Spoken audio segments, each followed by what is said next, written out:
সকালের সূর্য যেমন অন্ধকার ভেঙে আলো আনে, তেমনি তোমার একটুখানি চেষ্টা জীবনকে পাল্টে দিতে পারে। যতক্ষণ শ্বাস আছে ততক্ষণ আশা আছে। পাহাড় যতই উঁচু হোক না কেন, এক পা করে উঠলে চূড়া তোমার হাতের মুঠোয় আসবেই।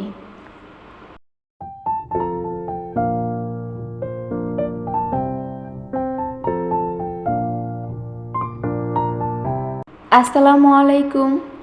বাংলাদেশি ব্লগার মম মিতু চ্যানেল থেকে আমি মিতু বলছি। আশা করছি যে যেখান থেকে আজকের ভিডিওটা দেখছেন বা দেখবেন, আল্লাহর রহমতে সবাই ভালো আছেন, সুস্থ আছেন। আলহামদুলিল্লাহ আমরা সবাই ভালো আছি। নতুন আরও একটি দিনের আরও একটি নতুন ব্লগ ভিডিও দেখার জন্য আমার এই ছোট্ট চ্যানেলে সবাইকে ওয়েলকাম জানাচ্ছি।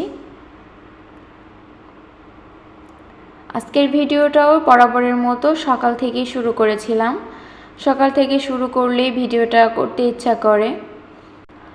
সিম্পল হালকা পাতলা সকালের নাস্তা করে নিয়েছি, আর এখন দুপুরে রান্নার জন্য এসেছি। তো দুপুরেও আর কি নর্মালি রান্না করছি, এখানে ডিম রান্না করেছি বেগুন দিয়ে। তো আমি হচ্ছে কিছু বাজার আনতে বলেছিলাম, আগের ভিডিওতে দেখিয়েছি কয়েকটা বাজারের লিস্ট করেছিলাম। তো আসলে আমাদের বাজারটা বেশি একটা লাগে না, আর যখন যেটা লাগে তখন ওই দু একটা করে নিয়ে আসা হয়, এজন্য আর কি একসঙ্গে অনেক বাজার করা হয় না। আর এখন এই তো মাসের শুরু, তো মাছ মাংস শেষ হয়ে গিয়েছিল, তো এখানে 2 পদের মাছ এনেছে, রুই মাছ আর হচ্ছে তেলাপিয়া মাছ। আর প্রায় 7 কেজির মতো মুরগি এনেছে, ব্রয়লার মুরগি। মুরগিটা 4 ভাগ করে কেটে এনেছে, তারপরও দেখা গেছে পরিষ্কার করতে মানে পুরোপুরি গুছিয়ে রাখতে আমার বেশ 2 ঘন্টার মতো টাইম লেগেছে। মাছ আর মুরগি দুইটা পরিষ্কার করতে অনেকটা সময় লেগেছে, আর খুব কষ্টও হয়েছে। তাও ভালো যে এটা দিনের বেলা হয়েছে, রাতের বেলা হলে আরও বেশি বিরক্ত লাগতো। তো এই তো দেখুন, এটা হচ্ছে রুই মাছ ছিল, এখানে 2টা মাছ ছিল। এর পাশাপাশি আলু পেঁয়াজ রসুন শেষ হয়ে গিয়েছিল, আর কিছু কাঁচা সবজি আনার প্রয়োজন ছিল, তেলও আনার দরকার ছিল। তো তেল চিনি তারপর সবজি টুকটাক করে নিয়ে এসেছে, আর পেঁয়াজও এনেছি, মানে পেঁয়াজটা হচ্ছে আমি বাসার কাছ থেকে কিনেছি। এই তো আর কি, যখন যেমন সুবিধা হয়, কখনো ভালো লাগলে আমি নিজে থেকে মানে বাসার নিচে থেকে কিনি, আবার অনেক সময় আছে আমার হাজব্যান্ড নিয়ে আসে। তো সুযোগ এবং সুবিধা বুঝে আর কি দুজনেই বাজার করি।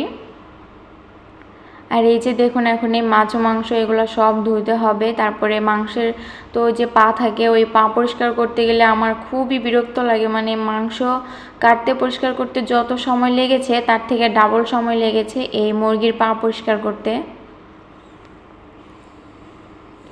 আর এই যে এখানে কিন্তু মাশাআল্লাহ অনেক মাংসই হয়েছে, আর আমার হচ্ছে একদম হাতে পলিথিন নেই, যেগুলো ছিল ওগুলো মাছে রেখে দিয়েছি।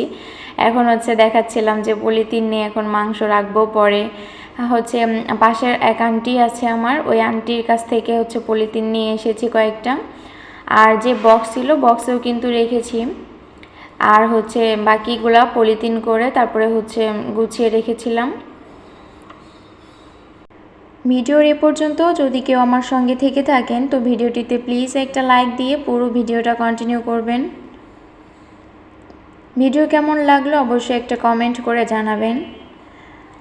আর যদি আজকে আমার চ্যানেলে কেউ নতুন হয়ে থাকেন, তো অবশ্যই চ্যানেলটা সাবস্ক্রাইব করে পাশে থাকা নোটিফিকেশনের অল অপশনটা অন করে রাখবেন, যাতে করে আমি যখনই কোনো ভিডিও ছাড়বো আপনাদের কাছে নোটিফিকেশন পৌঁছে যাবে, আর আপনারা আপনাদের মূল্যবান সময় বের করে ভিডিওটা দেখে নিতে পারবেন।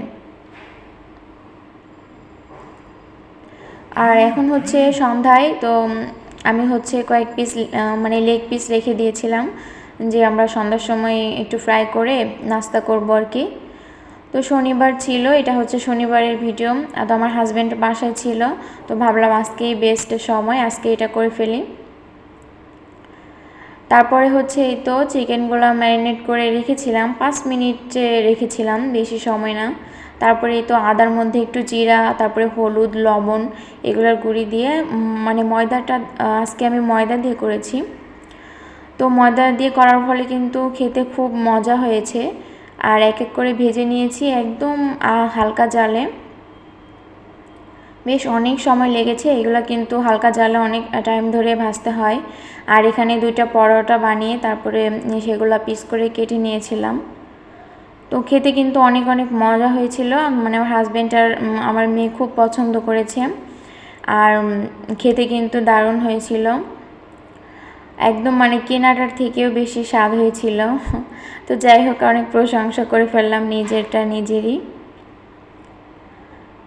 আর এই তো দেখুন, আমি হচ্ছে পেঁয়াজ যে বললাম যে পেঁয়াজও কিনেছিলাম, তো এখানে 2 কেজি পেঁয়াজ কিনেছিলাম। আসলে বেশ একটা ভালো পাইনি, আর এদিকে পেঁয়াজ শেষ হয়ে গেছে। তো ভাবলাম যে এখন 2 কেজি নিই, তারপরে হচ্ছে পরবর্তীতে কেনা যাবে। পেঁয়াজের এই যে উপরের যে খোসার অংশগুলো ছিল ওইগুলো কিন্তু উঠিয়ে রেখেছি। আর এই যে আলুও কিনেছি, এখন সব গুছিয়ে রাখছি। আর আপনাদের কাছ থেকে আজকে ভিডিও শেষে চলে এসেছি, আপনাদের থেকে বিদায় নিচ্ছি। সবাই ভালো থাকবেন, সুস্থ থাকবেন। আল্লাহ হাফেজ, আসসালামু আলাইকুম।